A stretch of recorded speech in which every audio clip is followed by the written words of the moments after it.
หลินโทรศัพท์ก่อนสิงยกโทรศัพท์มา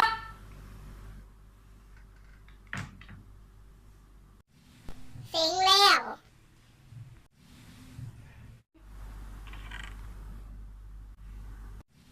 อ่านหนังสือก่อนสิงสิงแล้ว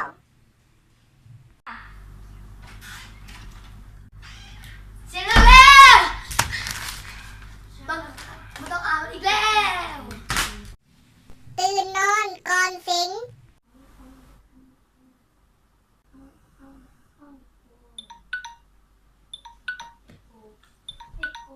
โอ้ย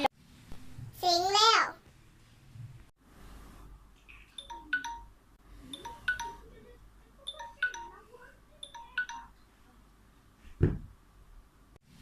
เข้าห้องสิง